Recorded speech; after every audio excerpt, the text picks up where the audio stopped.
ওদালগুৰিত বিজেপিৰ কাৰ্যকৰ্তা সন্মিলনত মুখ্যমন্ত্ৰী হিমন্ত বিশ্ব শৰ্মা।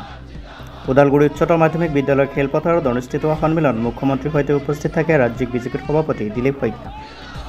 ওদালগুৰি জিলাৰ 831টা বুথৰ পৰা কাৰ্যকৰ্তাই অংশগ্ৰহণ কৰে উক্ত সভাত। বিজেপি দলে বিটিআৰৰ 4খন জিলাত নিৰ্বাচন খেলিব কাৰো প্ৰতিদ্বন্দ্বিতা হিচাপে নহয়, বিটিআৰৰ শান্তি সমৃদ্ধি আৰু লোক কল্যাণৰ বাবে এই নিৰ্বাচন, এই মন্তব্য মুখ্যমন্ত্ৰী হিমন্ত বিশ্ব শৰ্মাৰ।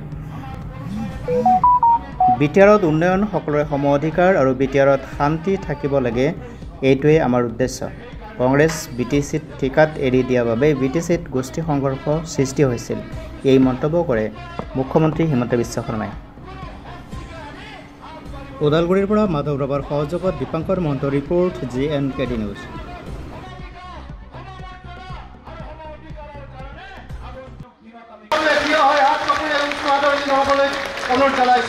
মোৰ লগত একেলগে ক'ব, ভাৰত মাতা কি, ভাৰত মাতা কি, নৰেন্দ্ৰ মোদী, নৰেন্দ্ৰ মোদী, JP নাড্ডা, দিলীপ শইকীয়া।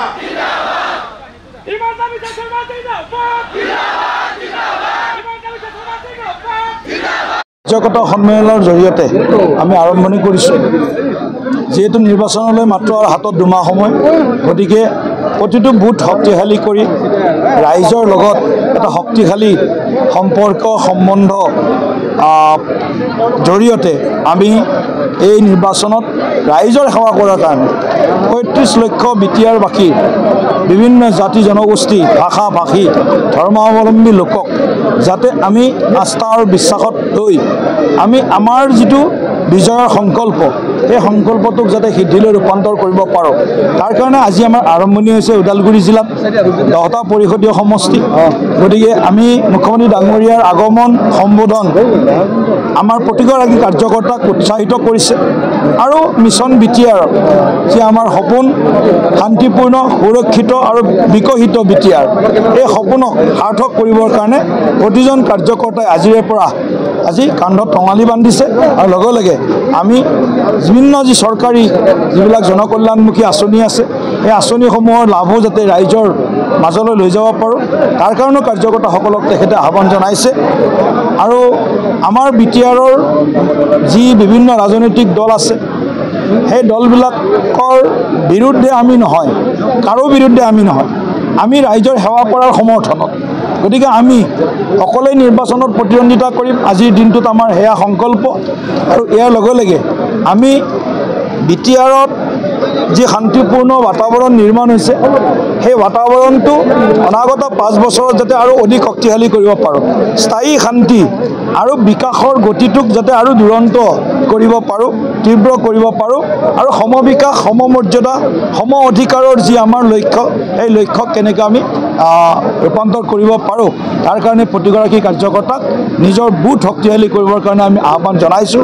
আৰু লগে লগে আমি আমাৰ বিভিন্ন যি জাতি জনগোষ্ঠীৰ লোক আছে, সকলোকে সমন্বয়ৰ মাজেৰে শান্তিপূৰ্ণ পৰিৱেশেৰে বিটিআৰ নিৰ্বাচনত আমাক যাতে আশীৰ্বাদ দিয়ে, আমাক যাতে সমৰ্থন কৰে, আৰু বিটিআৰৰ সামগ্ৰিক বিকাশৰ যি আমাৰ লক্ষ্য, এই লক্ষ্যটোত যাতে আমি উপনীত হ'ব পাৰোঁ, তাৰ কাৰণে আমি প্ৰতিগৰাকী বিটিআৰবাসীক শ্ৰদ্ধাৰে আন্তৰিকতাৰে আহ্বান জনাইছোঁ।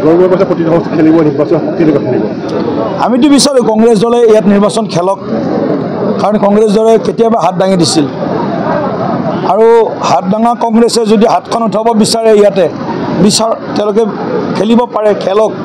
কিন্তু তেওঁলোকৰ যিটো ট্ৰেক ৰেকৰ্ড আছে বিগত বিভিন্ন নিৰ্বাচনৰ, সেই ট্ৰেক ৰেকৰ্ডত আৰু এটা নিৰ্বাচন তেওঁলোকৰ বিফলতাৰ আৰু ৰাইজে তেওঁলোকক নস্যাৎ কৰাৰ, তেওঁলোকৰ যি বিভিন্ন নিৰ্বাচনৰ ফলাফল আৰু এটা নিৰ্বাচন তাত মানে সংযুক্ত হ'ব। বিশেষকৈ আপুনি ৰাজ্যিক সভাপতি যদিও আপোনাৰ কিন্তু ইয়াত আপুনি সাংসদ হিচাপে আছে, আপোনাৰ 16টাকৈ সমষ্টি আপোনাৰ অধীনত আছে সাংসদৰ। গতিকে এই 16টা যি পাৰিষদীয় সমষ্টি আছে, এই পাৰিষদীয় সমষ্টিত কেইটা পাৰিষদীয় সমষ্টিত আপুনি নিৰ্বাচন? মাত্ৰ মুখ্যমন্ত্ৰী ডাঙৰীয়াই কৈছে 16টা, আমাৰ কাৰ্যকৰ্তাসকলে কয় যদি 16টাতে খেলিব লাগে, তো 16টাতে আমি খেলিম। কাৰ্যকৰ্তাসকলে কয় যদি আমি 15টাত খেলিলে হ'ব, এটাত খেলিব নালাগে, 15টাত আমি খেলিম।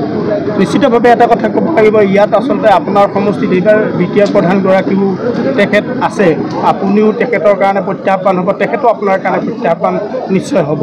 গতিকে আমি চাওক, আপোনালোকে এইটোৱে গণ্ডগোল কৰে, সংবাদ মাধ্যমে সদায় কাজিয়া লগোৱাৰ ধান্দা কৰে, হৈছে নাই? সদায় গতিকে কাজিয়া লগাবৰ চেষ্টা নকৰিব। আমি মিত্ৰতাত আছোঁ। প্ৰমোদ বড়ো ডাঙৰীয়া এজন সম্ভাৱপূৰ্ণ যুৱ নেতা, তেওঁৰ লগত ব্যক্তিগত আমাৰ কোনো শত্ৰুতা নাই, বাট UPPL দলৰ লগতো আমাৰ কোনো শত্ৰুতা নাই। গতিকে আমি ৰাইজৰ ওচৰলৈ যাম, ৰাইজে যাক আশীৰ্বাদ দিব, ৰাইজে যাক আস্থা বিশ্বাসত ল'ব, সেইটোৱে হ'ব নিৰ্বাচনী ফলাফল। গতিকে ইয়াত কাৰো শত্ৰুতা কৰি, কাৰোবাৰ বিৰুদ্ধাচৰণ কৰি, কাৰোবাক গালি পাৰি নিৰ্বাচনত অৱতীৰ্ণ নহওঁ। সমন্বয়ৰ মাজেৰে ৰাইজৰ সেৱা কৰাৰ লক্ষ্যৰে আমি নিৰ্বাচনত অৱতীৰ্ণ হ'ম। এতিয়া তেওঁলোকৰ মাজত কিছুমান কম্পিটিশ্যন আছে, সেই কম্পিটিশ্যনবিলাকত আমি নাই। বিটিআৰ চিফ কোন হ'ব সেইটো কম্পিটিশ্যনত আমাৰ নাই, এই তেওঁলোকৰ মাজৰ ভিতৰৰ কম্পিটিশ্যন। তেওঁলোকে যি কৰে কৰক, সেইটো আমাৰ কোনো হ'বলগীয়াও নাই, মাথা মানে ইয়াত লগাবলগীয়াও নাই। কিন্তু আমি বিটিআৰ বাসীৰ ৩৫ লক্ষ বিটিআৰ বাসীৰ সেৱা কৰাইটোৱে আমাৰ প্ৰধান লক্ষ্য, সেৱাই সংগঠন আমাৰ মন্ত্ৰ। কি কৰিব যদি সংখ্যাগৰিষ্ঠতা বিজেপিয়ে পায়, তেতিয়াহ'লে চিফজন আপোনালোকে বিচাৰি চাওক, যিবিলাক প্ৰশ্ন আপোনালোকে নিৰ্বাচনৰ ফলাফলৰ পিছদিনা কৰিব লাগে, সেইবিলাক আজি ৩ মাহ আগতে কৰি আছে। সাংবাদিকসকল তাৰমানে ৰাইজতকৈও ওপৰত মানে কেতিয়াবা তেওঁলোকে প্ৰশ্ন কৰে, ৰাইজেতো আমাক প্ৰশ্ন কৰে, সাংবাদিকসকলে তাৰে ওপৰতো প্ৰশ্ন কৰে। গতিকে সেই প্ৰশ্নৰ উত্তৰ নিৰ্বাচনী ফলাফলৰ দিনা আপোনালোকক দিম। আপুনি ওদালগুৰিত 10টা সমষ্টিতে টিকেট দিব বুলি কৈছিলে বা প্ৰাৰ্থী দিব বুলি কৈছিলে, এতিয়া আপোনাৰ সিদ্ধান্তটো সেইটোৱে নেকি? মই ক'লোঁ নহয়, আমাৰ কাৰ্যকৰ্তাই যিটো বিচাৰে, 10টাত বিচাৰিলে 10টাতে দিম, বোলে নহয় 9টাত বিচাৰিব 9টাত দিম। গতিকে কাৰ্যকৰ্তাই যিটো মুখ্যমন্ত্ৰী ডাঙৰীয়াৰ যিটো স্থিতি ব্যক্ত কৰিছে, সেয়া কেৱল কোনো ব্যক্তিৰ স্থিতি নহয়, এয়া দলীয় স্থিতি, দলৰ স্থিতি সমান।